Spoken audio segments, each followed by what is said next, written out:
ماں کی شکل بگڑ جاتی ہے، باپ کی پیشانی پہ بل پڑنے لگ جاتے ہیں، تو مولوی بن کے کرے گا کیا؟ ابھی تو تیری عیاشی کے دن ہے کہ ابھی سے داڑھی رکھ لے گا، ابھی سے نماز پڑھنے لگ جائے گا، ابھی سے نماز کا نشان تو پیشانی پہ بنا لے گا، تو مولوی بن کے کرے گا کیا؟ تو اب یہ باتیں نسلوں میں منتقل ہو رہی ہیں۔ لوگ اپنی اولاد کو عالم بنانا پسند نہیں کرتے، لوگ اپنی اولاد کو، بہت لوگ ہیں حافظ قرآن بنانا پسند نہیں کرتے، لوگوں نے اپنی اولاد کو دین سے دور رکھا ہوا ہے۔ یہ عالم بن کے کرے گا کیا، مفتی بن کے کرے گا کیا، کچھ نہیں ہے۔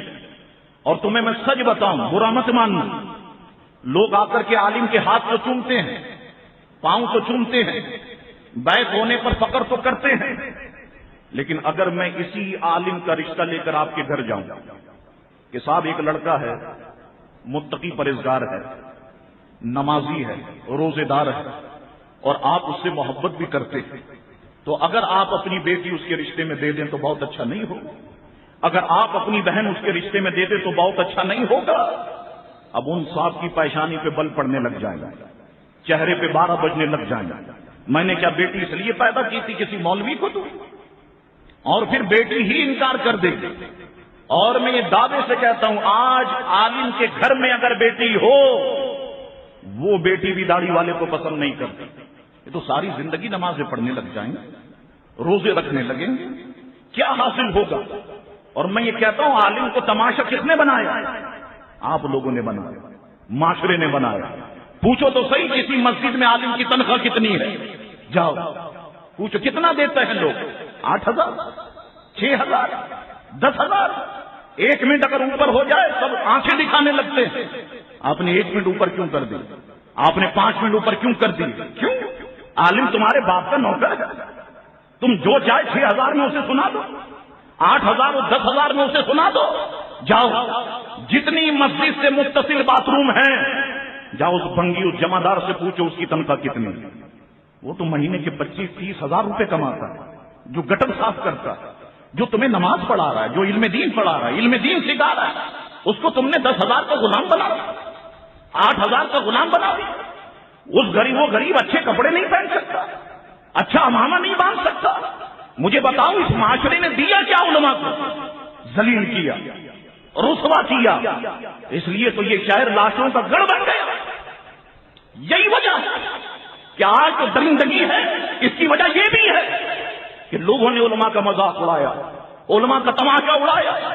اور میں سچ کہتا ہوں، تم عزت کرو یا نہ کرو، میرے آقا نے عالم کا مقام بلند فرمایا اور واضح طور پہ فرما دیا کہ میری امت کا عالم اگر کسی بستی سے گزر جائے، اللہ تعالیٰ اس بستی کے قبرستان سے 40 دن کے لیے مردوں پر سے عذاب کو اٹھا دیتا ہے۔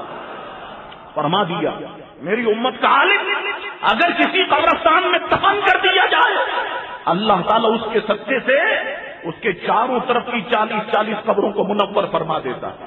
فرما دیا دنیا تو دنیا ہے لوگوں، تمہیں روز قیامت بھی علماء کی ضرورت پڑے، تم مانگ مانگ کے جب رب سے تھک جاؤ گے، اب تمہیں علماء کے پاس بھیجا جائے، اب عالم فرمائیں گے یہ مانگو یہ مانگو یہ مانگو، پھر جو ہے اللہ تعالیٰ تمہیں عطا فرمائے گا۔ تو عالم کو تو ہم نے تماشا بنا دیا۔ کوئی شخص اپنی اولاد کو عالم بنانے کے لیے تیار ہے۔ اور پھر ہم سنیوں کی بدبختی کیا ہے؟ ہم سنیوں کی بدبختی یہ ہے کہ ہم سوچنے لگ گئے کہ دین تو صاحب صرف ان مولویوں کا ہے، یہ لڑے، ان کے باپ کیونکہ عالم تھے، اولاد ان کی عالم ہونی چاہیے، باپ کیونکہ مفتی تھے، اولاد مفتی ہونی چاہیے۔ آج تو عالم کے گھر میں بھی عالم پیدا نہیں ہو رہے۔ مجھے بتاؤ نہ سنیو اگر میں غلط کہہ رہا ہوں، تمہارے شہر میں جو بڑے عالم تھے ان کی اولادیں کہاں ہیں؟ بتاؤ، علامہ ازہری کا ایک نام تھا یا نہیں؟ کوئی اولاد عالم ہے مجھے بتاؤ۔ مفتی وقار الدین صاحب علیہ رحمہ کا نام تھا یا نہیں؟ کوئی اولاد ہے عالم مجھے بتاؤ۔ میرے نانا قاری صاحب کا نام تھا یا نہیں؟ کوئی اولاد ہے عالم مجھے بتاؤ۔ سب ناطے ہو گئے۔ تم لے کے آتے ہو دودھ، صاحب مولوی صاحب یہ دودھ بھیجا ہے امی جان نے، وہ 5 کلو دودھ امی نے بھیج دیا۔ ہاں، امی نے کہا اس پہ بلی نے منہ مار دیا تھا، یہ مولوی کو دے کے آؤ۔ یہ آٹے میں چپکلی چلی گئی تھی، یہ 10 کلو آٹا مولوی کو دے دو. تم نے تماشا بنایا علماء کا. یہی وجہ ہے منبر خالی ہو، محراب خالی ہو، تمہارے پاس آئے گا. اگر سوچو کہ تو اللہ نے شیطان کو شیطان سے لڑوا دیا. دیوبندی شیعہ کو، شیعہ دیوبندیوں کو مار رہی ہے، ہم دیکھ رہے ہیں. اگر یہ خدا نہ خواستہ ہمارے ساتھ ہو جائے، ہمارے پاس کتنے عالم ہیں تم بتاؤ تو صحیح. لوگ اپنے بچے کو ناتھوا بنا رہے. کیوں صاحب؟ یہ روز کا سبزی کا خرچہ تو نکالتے تھے. نعت خواہ کو مل رہے ہیں 1.5 لاکھ 2 لاکھ. ایک قاری ہے، زندگی اس نے قرآن میں لگا دی. سا کیسے نکلتا ہے، ہاں کیسے نکلتا ہے، تا کیسے نکلتا ہے. کتنا دیتے ہو تم قاری کو، قرآن سنانے والے کتنا دیتے ہو علماء کو؟ یہ سب خالی ہو گیا. منبر خالی ہو گئے، مسجد خالی ہو گئی، محراب خالی ہو گئی. کچھ بھی نہیں رہا سنی مسلمانوں، کچھ نہیں رہا. یہی وجہ ہے کہ بدعقیدگی غالب آ گئی. سنیوں کو دیوار سے لگا دیا گیا. کچھ سنیوں کے پاس نہیں ہے. 2-4 دھماکے ہو گئے تو سنیوں کا نشان جو ہے وہ ختم ہو جائے گا. تم نے بیدار ہونا پڑے گا. تم نے اپنے گھر سے علماء کو پیدا کرنا ہوگا. تم نے تہیہ کرنا ہوگا کہ اپنے بچے کو ہم عالم دین بنائیں گے. نعت خوانوں سے دین نہیں بچے گا، علماء سے دین بچے گا.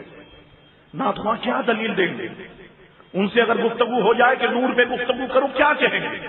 نور والا آیا ہے، نور لے کے آیا ہے، کیا کہیں گے نعت خواں؟ مجھے بتاؤ کیا دلیل دیں گے؟ یہ دین تو علماء بچائیں گے نا. تو خدا کے لیے علماء کی قدر کرو.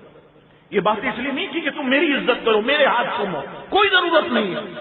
لیکن علماء کی عزت کرو، علماء کی قدر کرو، اور اپنی اولاد کو ان کے پاس بٹھاؤ، خدا کے لیے عالم بناؤ. یہ سب سناٹا ہو جائے گا، ویرانگی ہو جائے گی. پھر ایک وقت آئے گا کہ مسجدیں تمہاری ہوں گی، نماز پڑھانے والے وہابی دیوبندی ہوں گے. مدرسے تمہارے ہوں گے، نماز پڑھانے والے وہابی دیوبندی ہوں گے. خدا کے لیے اپنی اولاد کو عالم بناؤ، اس طرف دھیان دو، ان کو حقارت سے نہ دیکھو.